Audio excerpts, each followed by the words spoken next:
com base em mentira, como o PT tá fazendo. Por que diabos Bolsonaro iniciaria um esquema para privilegiar uma associação do MST ou para passar dinheiro para a associação do irmão do Lula? Isso não faz o menor sentido. Pois é. Outro dado prático que o Arthur colocou aqui. Se então a responsabilidade é do governo Bolsonaro e é um escândalo do governo Bolsonaro, por que os deputados do PT não assinam a CPI pra gente ir atrás do Bolsonaro? Se o prejudicado é Bolsonaro, o ministro do Bolsonaro e o governo Bolsonaro, não faz sentido, né, eles não assinarem para que tenha investigação. E justamente eles não querem que aconteça, porque sabem que é o escândalo do governo Lula, principalmente do governo Lula 3. E você teve várias medidas ao longo do tempo para afrouxar essa fiscalização, né? Primeiro, você precisava fazer a biometria no Ministério da Previdência para fazer essa renovação dos descontos feitos pelas associações. Aí, num projeto que a gente votou ainda em 2021, a esquerda coloca o que a gente chama de jabuti. Jabuti é quando tem um projeto sobre um tema e aí inserem uma coisa que não tem nada a ver com aquele tema. Pra ver se cola. Pra ver se cola. Isso né? é o chamado jabuti? Chama-se jabuti porque... É a história, né? Você tem um jabuti em cima da árvore e alguém colocou lá. Exato. Alguém colocou o jabuti no sobe em árvore. Vem daí. E aí aprovaram o jabuti para que a própria associação pudesse fazer a verificação da biometria. Ou seja, o fiscalizado virou o fiscalizador. Cara, tem coisas que... Mano, que... E aí vem aqui, já tenho até alguns nomes aqui de quem apresentou e votou essas emendas. Tem a Fernanda Melchiona do PSOL, a Sâmia Bonfim do PSOL, Rogério Carvalho do PT. 11 deputados e senadores do PT apresentaram emendas para afrouxar a fiscalização em cima dessas associações. Então basicamente, você pega lá um aposentado, finge, né, frauda a assinatura dele para dizer que ele deu autorização para o sindicato ou para a associação fazer aquele desconto na folha de pagamento dele.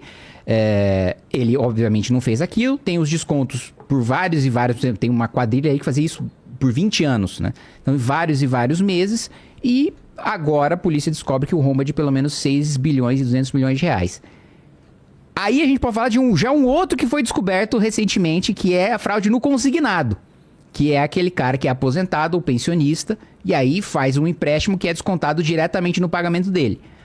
Isso tem uma estimativa de que o potencial desse rombo seja de 60 bilhões, né? Ou seja, 10 vezes maior do que essa fraude que já é a maior da história do INSS de 6 bilhões do desconto das folhas. Então o esquema, a visão geral do esquema é essa. Pois é. Sim. Lene, bota uma enquete aí para ver qual é a percepção do pessoal que está assistindo a gente, se a culpa é do Bolsonaro ou culpa do Lula, já que estão brigando aqui no chat, né? Os caras estão brigando aqui. Se eu puder até influenciar, assim, todo mundo sabe que a gente ataca bastante o Bolsonaro aqui, mas não tem como negar a responsabilidade desse governo, principalmente não na origem do esquema. Como... O Temer nessa fica como? O Temer estava no meio, porque no meio assim, vamos lá. Muita gente falou no Temer também. Mas qual que é a timeline da parada? Como quem falou, 91 tem autorização do Collor, em 2009, 2010 começa a ter um pouco de avanço nos descontos. Você fala, mas peraí, de repente todo aposentado em 2009, 2010 resolveu contribuir para uma associação? Como de repente? Né? Mas ainda assim estava discreto. Né? E aí você teve o governo Temer, o governo Dilma continuou, o governo Temer isso continuou, o governo do Bolsonaro isso continuou, cresceu também no governo do Bolsonaro, só que o pico, os caras falam, mano, já abriu a porteira, já passou o boi, passa a boiada, foi justamente de 2019 para... De 2019 para 2024. Assim, os saltos são ridículos, né? Então, por exemplo, a gente pega aqui... como é que descobriram isso? Até da onde que veio a motivação? Só para você ter uma ideia, em 2019 não existia nenhuma denúncia na CGU, nenhuma denúncia sobre descontos ilegais. Então, o cara às vezes ele tinha uma contribuição que estava errada, ele ligava lá para a processação, tá bom, tirou, acabou, beleza. Em 2019 não tinha nenhuma. Aí em 2022 começou a ter um aumento já significativo. Em 2023 e 2024 você teve mais de 3.700 denúncias. Peraí. De repente, um negócio que ninguém denunciava, começa a ter 3.700 denúncias, milhares de denúncias sobre descontos errados. Aí o que aconteceu? A CGU pegou e falou assim, vamos dar uma olhadinha nos números, vamos ver como é que estão aqui os descontos desse tipo de contribuição, né, associativa. E aí eles constataram o seguinte, de 2016 a 2021, né, Ou seja, você tem aqui quase 5 anos completos, né, de arrecadação. Você tinha uma arrecadação, uma arrecadação não, uma contribuição associativa por ordem de 524 milhões de reais. Em 2022 já cresceu 21%, 703 milhões, o que já é estranho. Porque de 2021 para 2022 o país não melhorou. Se não fosse, sei lá, de repente o país ficou bom pra caramba, a economia tá boa, de repente teve alguma campanha, os aposentados começaram a contribuir para associações, não teve isso. Só que aí, cara, de 2022 para 2023, o negócio subiu 84%, foi para 1,3 bilhão de reais. Você falou, peraí, como é que é um negócio que estava em 500, agora de repente foi para 1,3 bi, e um monte de e nenhuma denúncia que tinha na CGU em 2019 existia, agora em 2023 passa para milhares. Tem alguma coisa estranha. E para mim, cara, o batom na cueca no governo do PT é justamente a omissão. Né? Quando você pega aqui a timeline do que aconteceu e quantos avisos foram dados e o PT não fez nada, fica claro que realmente eles não quiseram pôr o dedo na ferida e ver o que estava acontecendo. Então, vocês sabem que eu sou meio chato, eu sou cheio das timelinezinhas, mas isso aqui deixa muito claro, né? Então vamos lá. O TCU já investigava isso desde 2023. Quando começou ali a ter boom de notificação na CGU, o TCU falou, tá muito esquisito isso aqui, vamos começar a investigar. Aí tem até o número do processo aqui. O processo 032.069 de 2023, ele investigou mais de 91 bilhões de reais em contribuição e concluiu que grande parte não tinha as autorizações necessárias. Porque você precisa de uma série de documentos, uma série de assinaturas, e eles começaram a ver umas coisas estranhas. Então, peraí, tem assinatura de idoso de 94 anos. Peraí, aos 94 anos um cara resolveu assinar um papel para ter uma contribuição associativa? Esquisito. Tinha assinatura de pessoas incapazes, incapacitadas. Idosos que não tinham mais nem capacidade cognitiva de assinar um documento. Então, o próprio TCU já falou, olha, tem coisa estranha. Aí, midiaticamente, em dezembro de 2023, já saiu matéria, inclusive do Metrópolis, mostrando indício de fraude no INSS, que é justamente isso. Como é que tem senhores de 90 e poucos anos, às vezes incapacitados, que estão assinando esses documentos? Em março de 2024... o Metrópolis faz uma matéria sobre o disparo absurdo nos valores dos descontos e no número de denúncias. Então, peraí, não é uma coincidência. Está tendo um boom de desconto de contribuição associativa e um boom de denúncias. E tem um monte de idoso muito esquisitamente aqui assinando documentos. E o governo não fez nada. Aí, olha só, para mim, esse é o mais grave. Esse é o ponto mais grave. Em junho de 2024, o TCU ele emite uma medida cautelar. O TCU falou, cara, com certeza é igual aquele filme lá do Tropa de Elite. Tá cheirando merda isso aí. O TCU vai lá e emite uma medida cautelar. Eu tenho até o número do acórdão. É o 1115 de 2024. E ele faz o seguinte, ele começa a exigir biometria facial. Então você vai fazer uma contribuição associativa, você precisa fazer biometria facial. Bloqueio de novos descontos, inclusive dos aposentados mais antigos, que é onde você tem mais fraude, né? Afinal de contas, o cara já está lá há muito mais tempo. Identificação e responsabilização de entidades suspeitas, e já eram várias. E transparência e alerta aos beneficiários. Olha, pessoal, está tendo um negócio esquisito assim, fiquem de olho. O que o INSS, o que o governo fez até então? Absolutamente nada.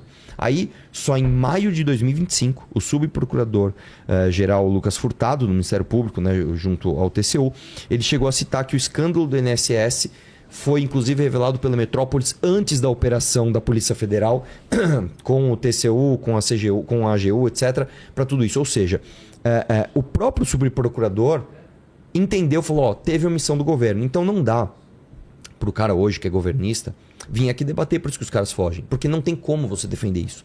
É muito batom na cueca, é muito indício. Nas redes sociais a gente vê o pessoal defendendo. Não, eles ficam falando o seguinte, o negócio não começou agora, Tudo bem, o negócio não começou agora. O negócio começou muito antes. Só que o boom foi agora. E quando deram os alertas, isso aqui tá muito esquisito, isso aqui tá cheirando muito mal. Como eu falei, são dados incontestáveis. Você não tinha nenhuma reclamação de desconto na CGU em 2019 e em 2023 você tinha mais de 3.700. Está acontecendo alguma coisa. O governo simplesmente não fez nada. E o que revolta mais ainda, cara, pelo menos a mim, quando deu a operação, que foi acho que em março ou abril, eu não tenho a data aqui, eles foram fazer uma coletiva de imprensa com o Lewandowski, né? Que agora, que é outro absurdo do Brasil, né? O ministro Supremo, ele saiu, virou ministro da Justiça do governo do PT. Ele tava lá, do lado na entrevista coletiva, e com o ministro, inclusive, da Previdência na época, que eu esqueci o nome dele, o Lupe, né? Com o Lupe, né? Não, descobrimos um esquema. Descobriram nada, bicho. Já tinham descoberto muito antes e vocês ficaram na inanição até alguém ir lá e falar, meu, o negócio estourou, a operação da Polícia Federal realmente descobriu. E o que eles fizeram, inclusive assim, deixar um elogio aqui, né? Você vê que quando a polícia tem a liberdade de agir, eles agem e são muito eficientes. Eles cumpriram aqui mais de 211 mandados de busca e apreensão simultaneamente em 13 estados, cara. Você tem noção da coordenação disso? Você cumprir 211 mandados de busca e apreensão sem deixar a operação vazar, sem deixar que pessoas ficassem sabendo antes, em 3 estados diferentes. Vai, bum, e pega todo mundo. Então, o próprio Lula só soube no dia, né? Que o ministro Lewandowski soube, né? Junto com o ministro da Controladoria Geral da União. E aí, no dia, eles avisam o Lula, ó, vai ter essa operação gigante. Ele foi pego de surpresa. Exato, porque o discurso dos petistas é de que, não, só foi investigado agora porque foi o governo Lula que foi pra cima. Mas não, isso é mentira.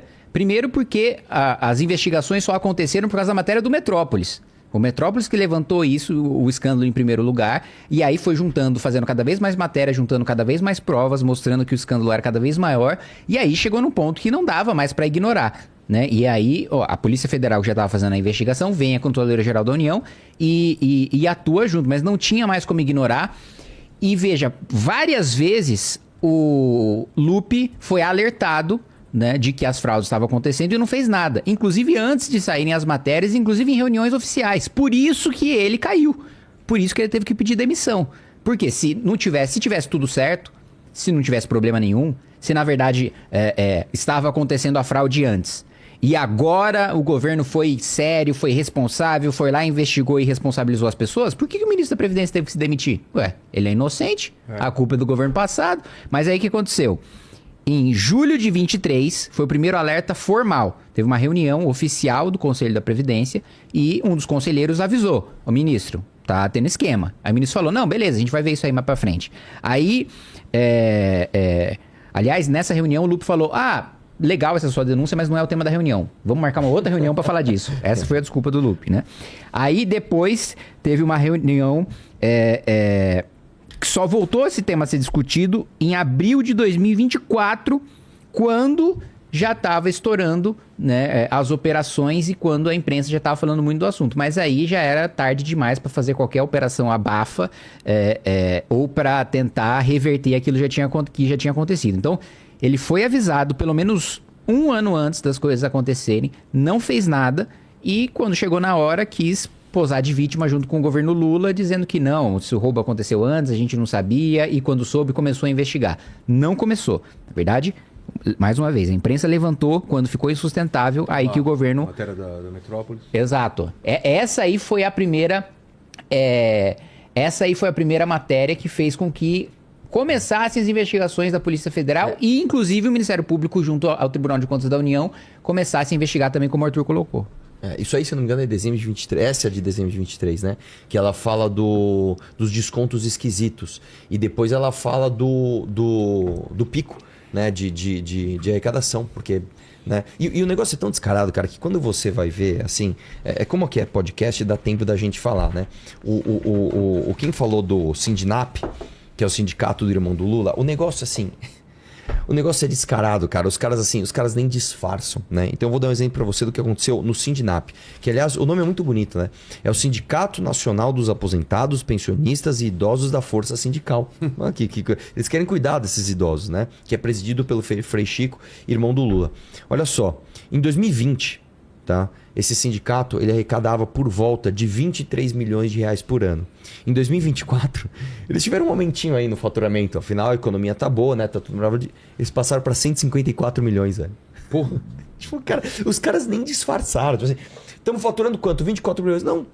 Dá um gásinho aí, vamos, né? 154 milhões. Cara, os caras nem disfarçam. Quando você pega aqui a Contag e a Conafer, né, que são as ligadas ao MST, que os nomes também são muito bonitos, né? Isso o que é, Lene?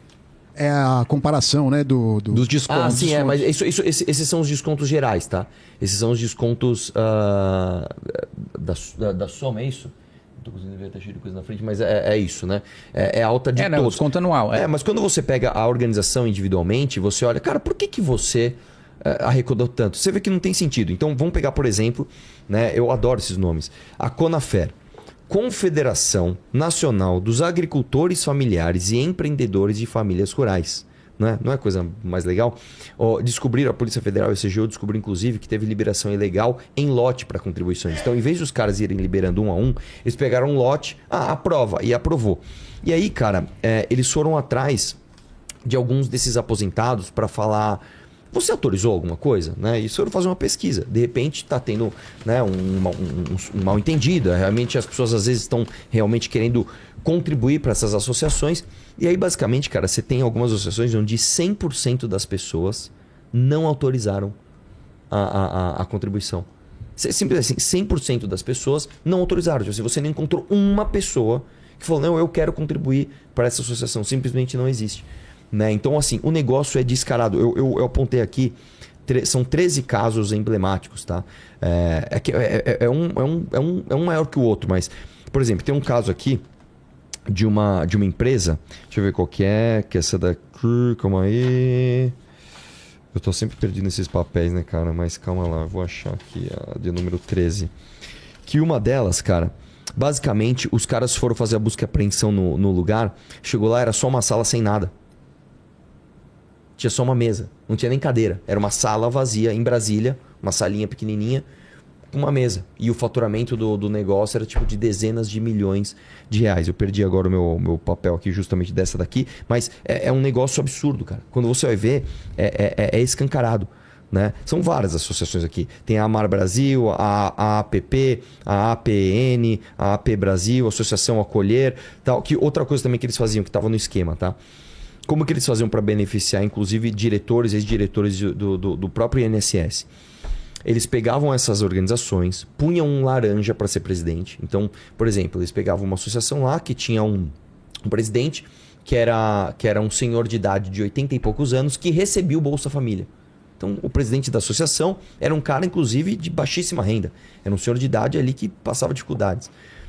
Aí esse cara contratava uma consultoria e essa consultoria recebia milhões de reais, né, de contribuição, de serviços. Eu estou prestando uma consultoria de milhões de reais para uma empresa que é só uma sala em Brasília com uma mesa sem nenhuma cadeira.